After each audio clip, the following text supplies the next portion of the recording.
और बड़े स्तर पे सरकार गिरने लगी, जहाँ पे केंद्र में अलग सरकार है, राज्य में अलग है, तो अपने तरीके से मैनिपुलेट करने लगी। अपने पार्टी का सरकार लाने के लिए तरह-तरह के हथकंडे लगाने लगी। अब जो राजस्थान वाले जो 3 सदस्य हैं, वो कह रहे हैं कि जो हम ही लेजिस्लेटिव पार्टी हैं और 3 सदस्य आराम से किसी पॉलिटिकल पार्टी से जुड़ जाएँगे।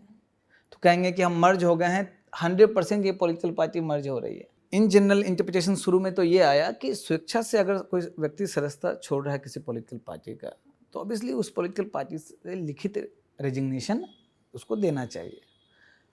तो ऐसे तो देखा गया कि बहुत सारे लोग रेजिग्नेशन नहीं दे रहे हैं और फिर भी दूसरे पार्टी के लिए प्रचार कर रहे हैं, उनका मंच शेयर कर रहे हैं।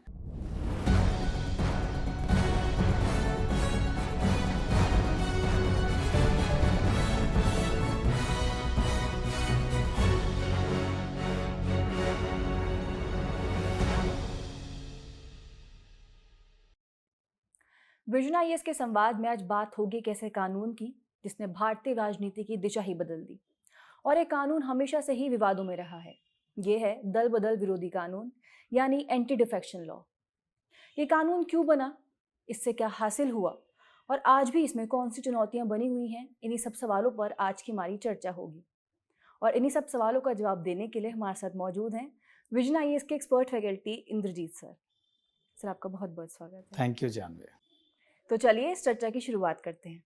सर, इस चर्चा का मेरा आपसे पहला सवाल ही यही है कि भारत में दल बदल विरोधी कानून क्यों बना और इसके प्राइमरी ऑब्जेक्टिव्स क्या थे?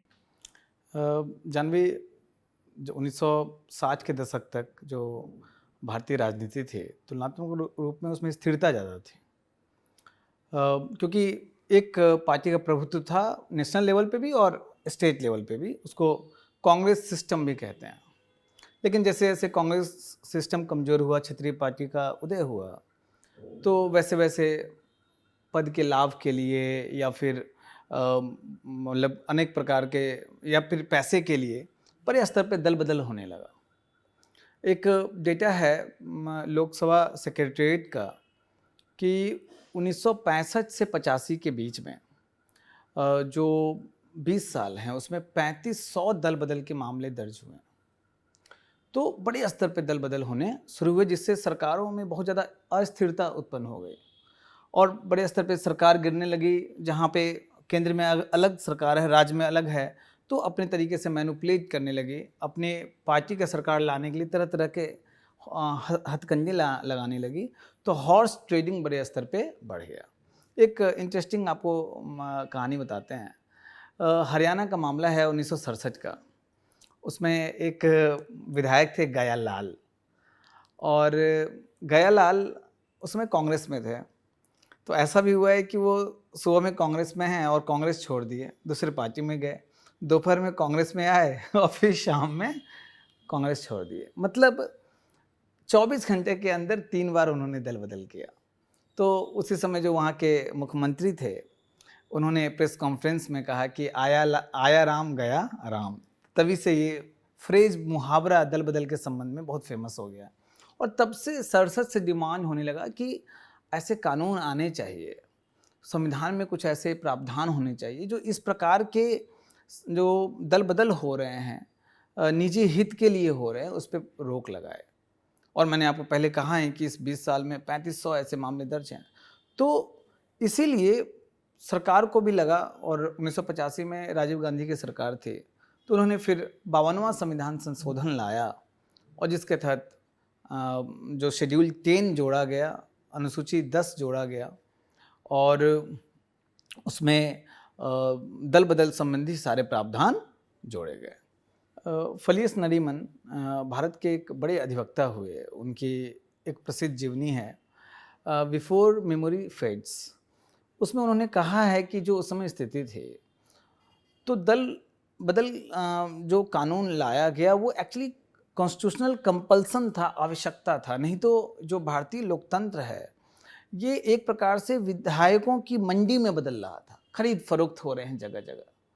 तो ये कंपल्सन था जिस कारण से ये लाया गया। सर, ऑब्जेक्टिव्स तो हमने समझ लिए, बट अगर हम इसके प्रोविजंस की बात करें तो वो क्या क्या हैं?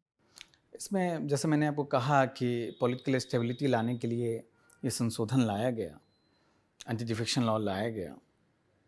तो 52वां संविधान संशोधन जो किया गया उसमें 10th शेड्यूल जोड़ा गया, उसी में सारे प्रावधान लिखे हुए हैं। तो उसमें जो सबसे प्रमुख प्रावधान है उसमें है कि अगर कोई व्यक्ति अगर चुनाव जीत के आता है और किसी पॉलिटिकल पार्टी का वो सदस्य है और स्वेच्छा से अगर अपने पॉलिटिकल पार्टी से सदस्यता स्वेच्छा से अगर इस्तीफा देता है या हटता है तो उस पर एंटी डिफेक्शन लॉ लगेगा। वो अगर कोई पॉलिटिकल पार्टी है अगर उसमें स्प्लिट होना है तो 1/3 1/3 सदस्य या उससे अधिक सदस्य ही स्प्लिट हो सकते हैं। अगर 1/3 सदस्य से कम होगा तो फिर उस पर एंटी डिफेक्शन लॉ लगेगा उन सारे सदस्यों पे। लेकिन बाद में 91वां संविधान संशोधन में इस प्रोविज़न में थोड़ा चेंज हुआ। वहाँ पे 1/3 को 2/3 कर दिया गया और स्प्लिट को मर्जर कर दिया गया कि 2/3 को मर्ज होना है तब एंटी डिफेक्शन लॉ नहीं लगेगा। उसके बाद इसमें ये भी प्रावधान है कि कोई निर्दलीय सदस्य है और वो चुनाव जीत के आता है और चुनाव जीतने के बाद किसी पॉलिटिकल पार्टी में शामिल हो जाता है, उस पर एंटी डिफेक्शन लॉ लगेगा। जो मनोनीत सदस्य हैं वो मनोनीत सदस्य जो जैसे राज्यसभा में मनोनीत सदस्य होते हैं 12, तो 6 महीना तक मनोनयन के बाद 6 महीना तक किसी पॉलिटिकल पार्टी में शामिल हो सकते हैं। लेकिन अगर 6 महीने के बाद शामिल होते हैं तो उन पे एंटी डिफेक्शन लॉ लगेगा। एक और प्रमुख प्रावधान है कि जो ये है आपका विहिप है, सचेतक उसको बोलते हैं, जो पार्टी के दिशा निर्देश का पालन करवाता है सदन में, तो उसके खिलाफ जाके पार्टी के दिशा निर्देश के खिलाफ जाके अगर आप वोट कर रहे हो, पार्टी लाइन से अलग हट के वोट कर रहे हो, तो आप पे एंटी डिफेक्शन लॉ लग जाएगा। और एक और जो प्रावधान है कि किसी व्यक्ति पे एंटी डिफेक्शन लॉ लगेगा नहीं लगेगा, इसका जो अंतिम निर्णय है उस सदन का पीठासीन अधिकारी लेगा। जैसे कि आपको लोकसभा में लोकसभा अध्यक्ष हुआ, राज्यसभा में राज्यसभा के सभापति हुए, विधानसभा में विधानसभा के अध्यक्ष हुए, तो इनका डिसीजन अंतिम माना जाता है। तो ये सब इसमें प्रावधान हैं और इसमें समय के साथ कुछ कंट्रोवर्सीज भी, मुद्दे भी जुड़ते गए और कुछ इसमें अच्छे प्रावधान भी देखे गए। सर, जैसा कि अभी आपने बताया कि इस कानून में कंट्रोवर्सीज बढ़ती गई, तो मेरा आपसे सवाल ये है कि इस कानून में ऐसे कौन से लूप होल्स हैं जो इसकी इफेक्टिवनेस को कम करते हैं? इसमें मैम ये तो बड़े अच्छे इंटेंशन से लाया गया था। फलियस नरीमन फिर आप आगे अपने बुक में बिफोर मेमोरी फेड्स में लिखते हैं कि बड़ा ही वेल इंटेंशन से लाया गया था ये कानून, लेकिन बड़ा ही पुअरली डिजाइन था और उस पुअरली डिजाइन के कारण बहुत सारे लूप होल आ गए। जैसे कि अगर आप इसमें इस कानून के आने के बाद कुछ सुधार भी हुआ, जैसे कि एक एक मेंबर आया राम गया राम वाले 1 मेंबर 2 मेंबर ऐसे इधर उधर जाते रहते थे अलग पॉलिटिकल पार्टी में, उस पर थोड़ा सा रोक लगा। लेकिन कुछ ऐसे लूप होल हैं जो एंटी डिफेक्शन लॉ का जो प्रभाव है उसका बड़ा कम कर दिया। जैसे एक है कि सबसे विवादास्पद इसमें जो है वो है सदन के पीठासीन अधिकारी। जैसे लोकसभा को एग्जाम्पल लेंगे तो लोकसभा अध्यक्ष या विधानसभा के अध्यक्ष का जो रोल है वो बड़ा विवादास्पद है। कैसे? तो ये सब किसी पॉलिटिकल पार्टी के होते हैं। अब इनका इन जनरल सत्ताधारी दल से संबंधित होते हैं और इनका निर्णय अगर अंतिम है तो इनका निर्णय अंतिम है तो अपने पॉलिटिकल पार्टी जिससे जुड़े हुए हैं उसके पक्ष में देंगे निर्णय। नो डाउट बाद में 1992 में एक केस आया, केहोतो हुलोन केस, उसमें माननीय सर्वोच्च न्यायालय ने साफ साफ कहा कि इनका जो निर्णय है वो निर्णय एक न्यायिक प्रकृति है, मतलब वो क्वासी जुडिशियल नेचर है, तो उसका न्यायिक समीक्षा हो सकती है। तो सुप्रीम कोर्ट उनके निर्णय की न्यायिक समीक्षा करता है, लेकिन ये तब है जब वो निर्णय देंगे। अगर मान लीजिए उनके पास आया कि भाई इस पे एंटी डिफेक्शन लॉ लगना चाहिए, मामला आया और दबा के बैठ गए, तो इस तरह के लूप होल्स इसमें हैं। उसके अलावा जो प्रावधान है कि जो मनोनीत सदस्य हैं वो 6 महीने तक किसी पॉलिटिकल पार्टी में जुड़ सकते हैं, जुड़ जाते हैं, या फिर जो निर्दलीय सदस्य हैं वो किसी पॉलिटिकल पार्टी से जुड़ नहीं सकते हैं, है ना, लेकिन वो जुड़ेंगे नहीं लेकिन समर्थन दे सकते हैं। बहुत सारे लूप होल, जैसे कि पहले तो इसमें था जो 52वां संविधान संशोधन में कि 1/3 जब स्प्लिट होना है तो कम से कम 1/3 सदस्य चाहिए। बड़े स्तर पे स्प्लिट होना शुरू हो गया। तो फिर इसी चीज़ को और जब खामी देखा गया तो फिर मर्जर प्रोविज़न जोड़ा गया और 2/3 जोड़ा गया। तो अब और बड़े स्तर पे स्प्लिट होके अब मर्जर होना शुरू हो गया। तो हाल के दिनों में काफ़ी हुआ है, पिछले 10 साल में आप देखेंगे। उसके अलावा बहुत सारे इसमें शब्द जो लिखे हुए हैं, वो स्पष्ट नहीं है। जैसे कि स्वेच्छा से पार्टी छोड़ना, तो स्वेच्छा से पार्टी छोड़ना जो शब्द लिखा हुआ है, इसकी परिभाषा नहीं दी हुई है। तो हो सकता है कि मैं सदस्य हूँ लोकसभा का और मैंने अपनी पार्टी से रेजिग्नेशन नहीं दिया है, लेकिन मैं समर्थन दे रहा हूँ दूसरे को, दूसरे पार्टी के लिए प्रचार कर रहा हूँ। तो इसके संबंध में भी कोई स्पष्टता नहीं है और स्वेच्छा से पार्टी कोई छोड़ रहा है कि नहीं, इसमें भी अंतिम निर्णय में लोकसभा अध्यक्ष या पीठासीन अधिकारी करते हैं। तो वहाँ भी ये एक लूपहोल आ जाता है। उसके अलावा आप देखेंगे कि इसमें पॉलिटिकल पार्टी और लेजिस्लेटिव पार्टी, ज़रा इसको समझना इम्पोर्टेंट है कि मान लीजिए एक पार्टी है बीएसपी, बहुजन समाजवादी पार्टी, तो एक पॉलिटिकल पार्टी है, इसका एक हाई कमान है। तो ये पॉलिटिकल पार्टी का हो सकता है कि 3 सदस्य राजस्थान में हों और यूपी में मान लीजिए 40-50 सदस्य, मतलब लेजिस्लेशन में, मतलब विधानसभा में। अब जो राजस्थान वाले जो 3 सदस्य हैं, वो कह रहे हैं कि जो हम ही लेजिस्लेटिव पार्टी हैं और 3 सदस्य आराम से किसी पॉलिटिकल पार्टी से जुड़ जाएंगे। तो कहेंगे कि हम मर्ज हो गए हैं, 100% ये पॉलिटिकल पार्टी मर्ज हो रही है। तो इसी जो कानून में पॉलिटिकल पार्टी और लेजिस्लेटिव पार्टी, इसको इंटरचेंजेबली यूज किया हुआ है, मतलब स्पष्ट परिभाषा नहीं है, जिसके कारण से आए दिन पे कन्फ्यूजन होता रहता है, बार बार मामला कोर्ट में जाता रहता है।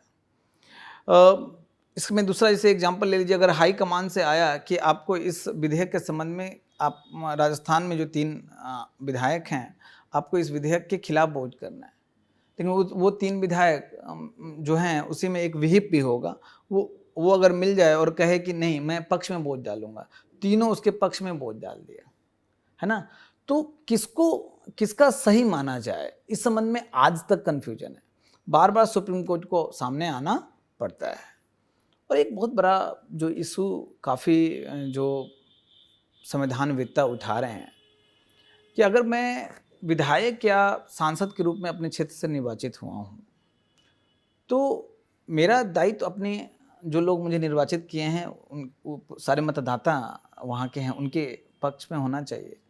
तो कोई अगर ऐसा मुद्दा संसद में है, कोई ऐसा आ रहा है, आपका कोई विधेयक डाला गया है, संविधान संशोधन हो रहा है और मेरे जो निर्वाचन क्षेत्र है उसके खिलाफ जाता है वो अगर विधेयक, तो कायदे से मुझे उसके खिलाफ वोट करना चाहिए। लेकिन अब एंटी डिफेक्शन लॉ आने के बाद मुझे पार्टी लाइन पे वोट करना पड़ेगा, नहीं तो मेरी सदस्यता चली जाएगी।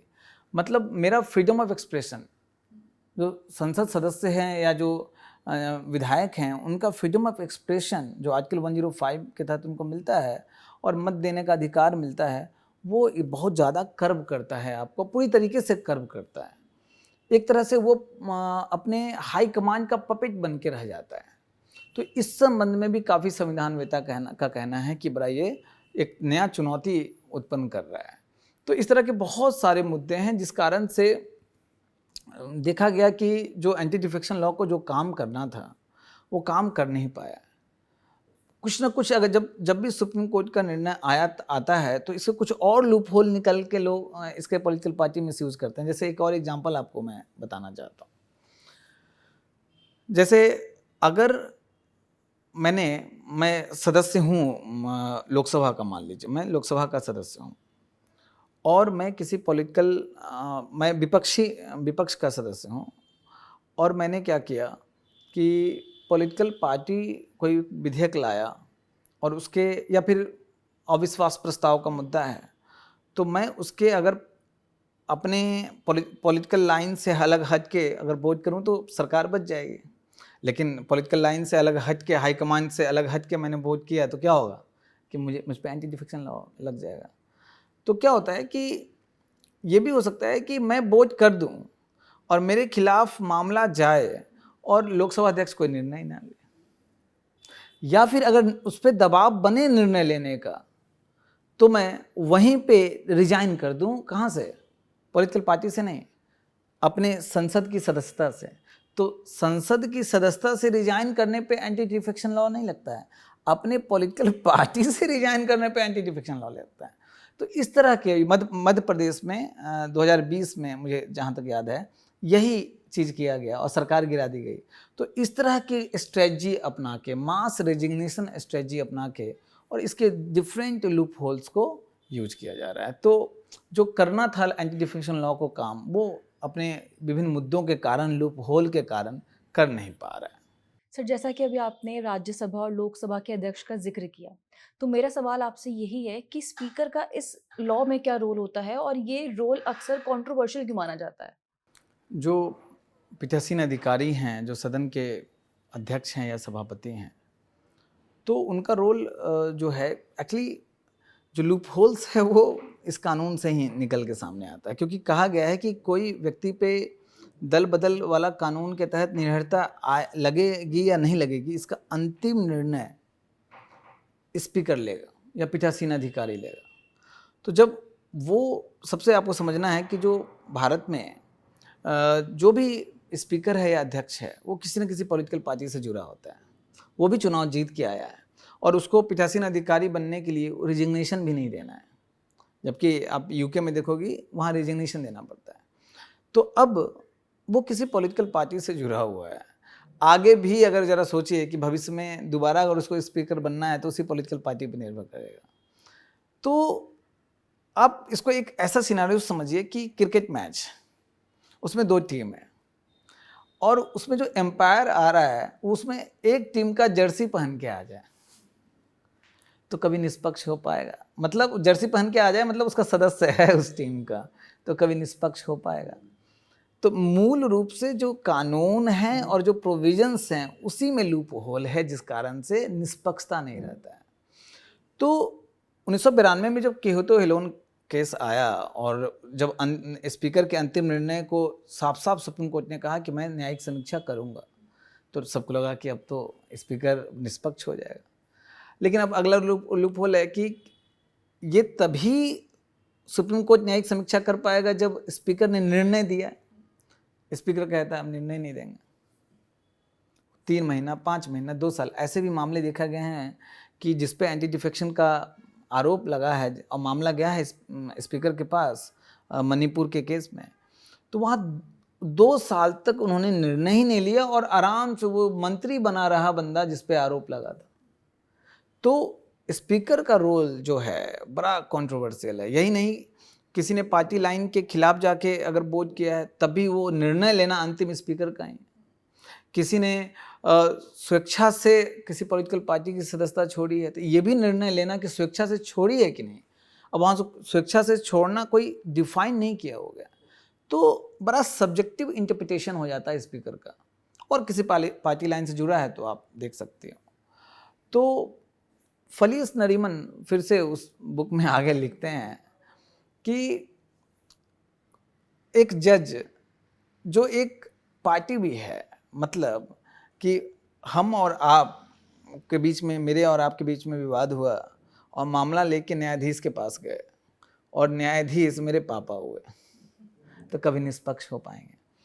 तो यही जो पूर्व उपराष्ट्रपति हमारे हामिद अंसारी जी हैं, वो भी बहुत बड़े संविधानवेत्ता हैं, उनका भी कहना है कि एक जो स्पीकर जो किसी पॉलिटिकल पार्टी से जुड़ा हुआ है, आप उम्मीद ही नहीं कर सकते हो कि न्यूट्रल ट्रिब्यूनल की तरह काम करे, न्यूट्रल ट्रिब्यूनल की तरह काम करेगा।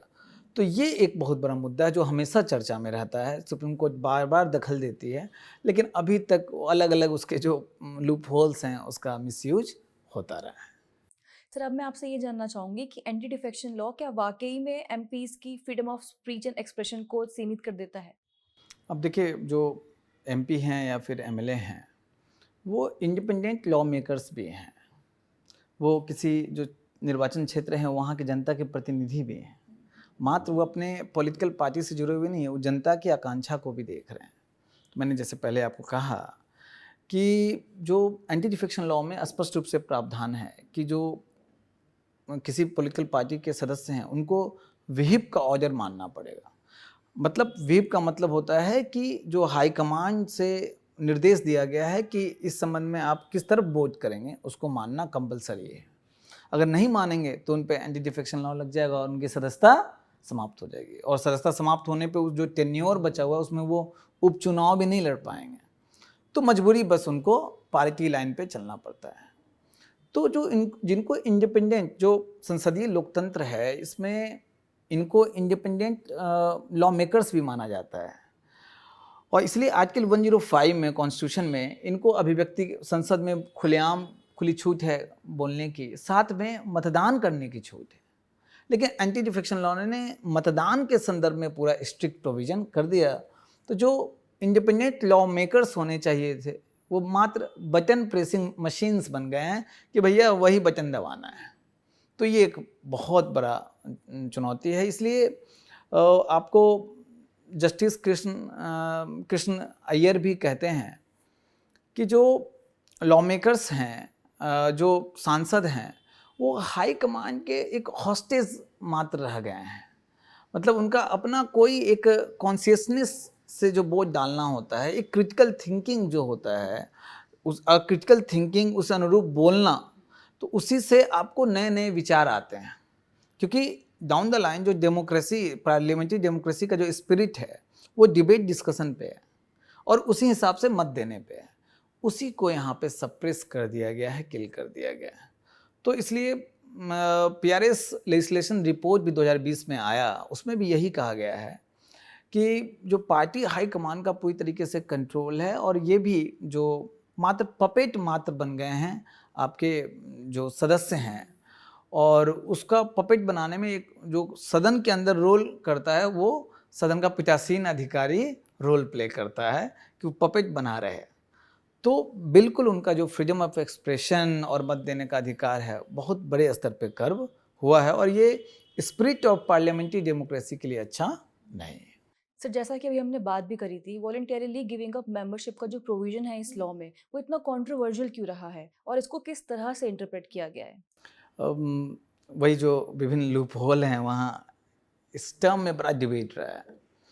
जो एंटी डिफेक्शन लॉ है शेड्यूल 10 में, उसमें पैरा 21A में साफ साफ लिखा हुआ है कि कोई सदस्य स्वेच्छा से सदस्यता छोड़ता है, वॉलंटरीली मेंबरशिप अपना छोड़ता है, तो उस पर एंटी डिफेक्शन लॉ लगेगा। अब ये जो टर्म है कि स्वेच्छा से सदस्यता छोड़ना, इसके इंटरप्रिटेशन को लेकर बड़ा विवाद है, क्योंकि इसको परिभाषित कहीं पे नहीं किया गया, और ये सारा पावर मिल जाता है फिर से जो पीठासीन अधिकारी, एग्जाम्पल के रूप में लोकसभा अध्यक्ष को, विधानसभा अध्यक्ष को, कि अगर किसी ने किसी पॉलिटिकल पार्टी का स्वेच्छा से सदस्यता छोड़ा है कि नहीं, इसका इंटरप्रिटेशन ये करता है पीठासीन अधिकारी। अब वो क्या करेगा कि अगर इन जनरल सत्तारूढ़ दल से जुड़ा होता है, तो विपक्षी पार्टी का है, तो मतलब विपक्षी पार्टी के खिलाफ जाके अगर तुरंत निर्णय देना है, तुरंत निर्णय दे देगा, या देरी करना है, अगर वो सत्तारूढ़ दल में वो व्यक्ति जुड़ा है, तो देरी से निर्णय देगा ताकि वो सरकार में जुड़ जाए। जो इसमें पहले जो इन जनरल इंटरप्रिटेशन शुरू में तो ये आया कि स्वेच्छा से अगर कोई व्यक्ति सदस्यता छोड़ रहा है किसी पॉलिटिकल पार्टी का, तो ऑब्वियसली उस पॉलिटिकल पार्टी से लिखित रेजिग्नेशन उसको देना चाहिए। तो ऐसे तो देखा गया कि बहुत सारे लोग रेजिग्नेशन नहीं दे रहे हैं और फिर भी दूसरे पार्टी के लिए प्रचार कर रहे हैं, उनका मंच शेयर कर रहे हैं, तो बोला गया कि ये भी तो गलत है।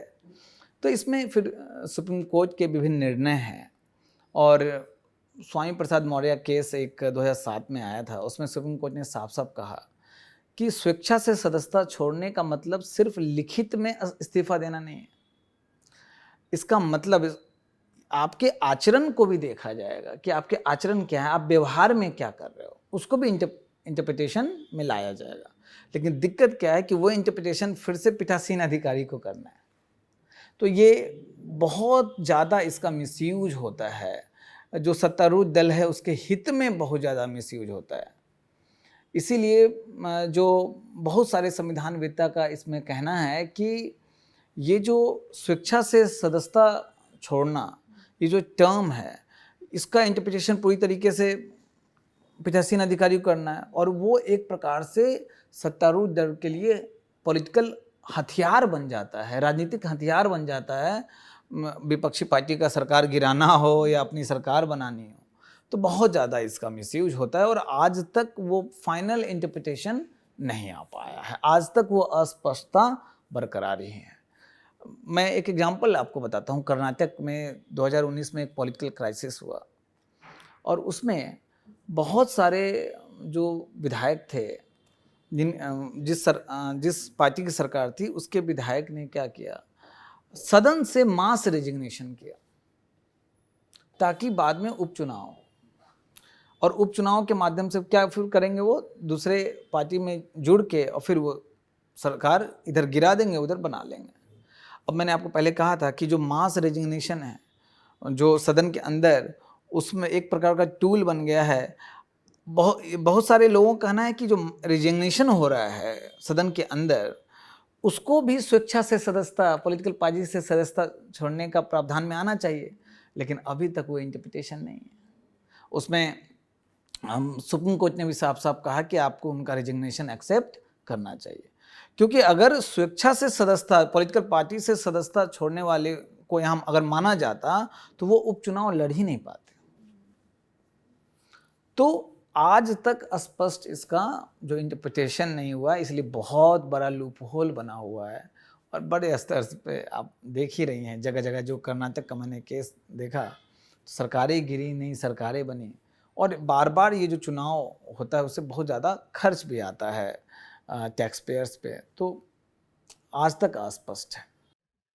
तो सर, मेरी इस चर्चा का आपसे अंतिम सवाल यही है कि इस कानून को और ज़्यादा इफ़ेक्टिव बनाने के लिए कौन-कौन से रिफ़ॉर्म्स किए जा सकते हैं? जैसे मैंने आपको कहा कि जो फलेश नरीमन ने कहा था कि बड़ा अच्छे इंटेंशन से लाया गया था कानून, लेकिन बड़ा पुअरली डिजाइन था, इसलिए इतने सारे लूप होल्स हैं।